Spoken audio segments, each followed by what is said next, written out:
Why did the Titanic, built in 1200 days, sink in just 2 hours? April 10th, 1912, was the day when the world's largest and most expensive ship, the Titanic, was ready for its maiden voyage. The Atlantic Ocean was very calm that day, and there was no chance of a sea storm coming far away. 1,500 passengers had already boarded the ship, and millions of people were waiting to see the start of the Titanic's maiden voyage. Neither the passengers, nor the people who bid farewell, nor the Titanic's crew knew that the ship, which was about to leave in a little while, had made 6 such mistakes, which are going to make this ship the victim of the worst accident. Welcome back to Chronicle Inside's videos. Viewers, today you will learn about the 6 mistakes of the most expensive, most luxurious, and most powerful ship of its time, the Titanic. Mistakes which, if not made, perhaps today, the Titanic would not be famous in the world because of its crash, but because of its success. After all, what were the 6 mistakes that the 40-year-old Titanic's captain, Edward Smith, did not see? Forget the 40-year-old experience of the captain.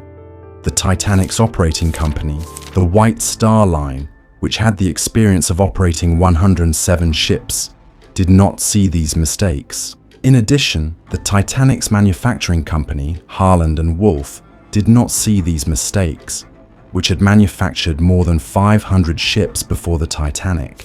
The construction of the Titanic began in 1907, and the ship was completed after about 3 years and 2,000 workers.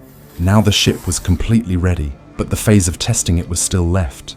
The trust of the Titanic makers increased when the Titanic successfully completed its first test run. As soon as the test was passed, it was marketed in various newspapers around the world with the heading of the Unsinkable Titanic. The first journey of the ship was to start from Southampton, England, which was scheduled for April 10th, 1912, and its destination was New York City, USA. The cost of traveling in the economy portion of the Titanic was $30, while the cost of traveling in the first class was $150. As a result of this marketing, all the tickets were booked one by one, and finally, the day came when the Titanic was about to start its first journey. Mistake number 1. At exactly 12 o'clock in the afternoon, the Titanic began its first journey, and the Titanic's mistakes began to emerge. Captain Smith had received a deadline from the owners that he had to reach New York in any case by April 17th, that is, in just 7 days. For this reason, the captain had kept the speed of the ship very fast from the beginning, and this was the Titanic's first mistake. Captain Smith had to reach New York as soon as possible due to the instructions and pressure given by the owners, because it was the Titanic's first journey, and if he had not reached New York in time, the Titanic's reputation would have been greatly damaged.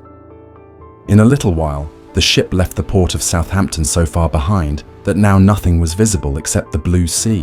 Mistake number 2. Now 3 days had passed since the Titanic left. In addition to a short stop in France and Ireland, the Titanic continued to move towards New York for the last 72 hours. It was the evening of April 14th, 1912. There was silence and fog all over the sea, which reduced visibility considerably. On the same night, another ship, which was just a few hours ahead of the Titanic, warned the Titanic on the wireless about floating rocks, means icebergs. Experts believe that this warning was given at least 6 times, but due to the negligence of the wireless operators, these extremely important warnings were missed. For them, this was normal. But this was the second mistake of the Titanic's crew. Because the Titanic was the first luxury ship of its kind, and there were many VIPs in it, most of the Titanic's crew was busy serving first-class passengers. If these warnings had been taken seriously, the whole scene would have been different. Mistake number 3. The speed of the ship was also high, and a very important warning had also been missed from them. The Titanic was now rapidly increasing in the range of the iceberg in a fearless manner. But the Titanic could still be saved from the accident because the ship had a guard alert, which was ready to give any information about the iceberg to the captain from a distance. But they didn't have anything to see from a distance, and that thing was a binocular. Yes, the guards were alert, but they couldn't see the iceberg from a distance because there was no binocular. And this was the third mistake of the Titanic. Captain Smith learned of the iceberg when the ship's guards told him that the iceberg was the size of a football field right in front of the ship. But now it was too late because the iceberg had come very close. Mistake number 4. Because in the Atlantic Ocean, ships often have to face such icebergs, which large ships can easily handle. Perhaps Captain Smith also thought the same. As soon as he got the news of the iceberg, Captain Smith ordered to shut down the ship's engine and also ordered to change the course of the Titanic. No doubt Captain Smith tried to escape the iceberg, but the distance was so short that doing anything proved futile. The iceberg had now collided with the center of the Titanic, but there was still a lot of hope for the Titanic to survive. The only hope was that the iceberg would not damage the ship's body, or it would break itself when it collided with the ship. And maybe it would have happened if the Titanic's fourth mistake didn't work. Experts believe that the rivets on the Titanic's body were made of cast iron, not steel. The work of these rivets is to keep the large pieces of iron together. But because cast iron is softer than steel, the rivets in the place where the iceberg collided with the Titanic's body opened due to pressure. And then what happened was what Captain Smith was afraid of.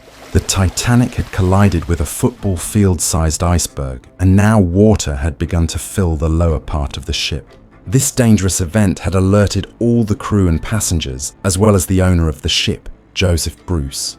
No doubt water had begun to fill the Titanic, but there was still hope for the Titanic to survive. Because the Titanic was designed in such a way that even if water was filled in its 3 floors, it would not sink. But it was unfortunate for the ship that after crossing 3 floors, the water had now reached the 4th floor. Now the matter was out of hand. The Titanic was slowly sinking into the ocean. Now, without worrying about the ship, it was time to save the lives of the passengers present in it. Captain Smith issued an emergency alert on the radio. By the time someone came to help, the passengers were planned to be shifted to lifeboats. But on this occasion, the 5th mistake did its job. Yes, the ship had a total of 32 lifeboats, but only 20 boats were kept due to miscalculation. The passengers were 1,500 and the boats were only 20. Mistake number 6. There was chaos everywhere, and everyone wanted to get on those few boats. At 12:45, the first emergency boat was dropped into the sea. But here was another 6th mistake. In the chaos, the boats were dropped into the sea without being fully filled, in which most of the first-class passengers were preferred. That is, the people who were richer were seated first. If more passengers were seated in the boats, human life would have been less wasted. Now the ship was sinking rapidly into the sea. At 2:18, all the lights of the Titanic were extinguished due to a short circuit, and in the next moment, the ship broke into 2 parts. Thus, it took the Titanic 2 hours and 40 minutes to sink completely into the sea. And in this way, 1,500 people drowned in the cold water of the Atlantic Ocean. Let me tell you one more thing. The temperature of the water was -2 degrees centigrade at that time. That is, even if the passengers jumped into the cold water, there was no chance of survival. Because a person cannot live more than 30 minutes at such a low temperature, it is said that the number of dead was more than 1,500, because many of the people who knew the ship were on board the ship without a ticket. Most of the survivors were children and women. On the other hand, it was Captain Smith who kept saving people's lives all the time, and he was the last person to jump from the sinking ship.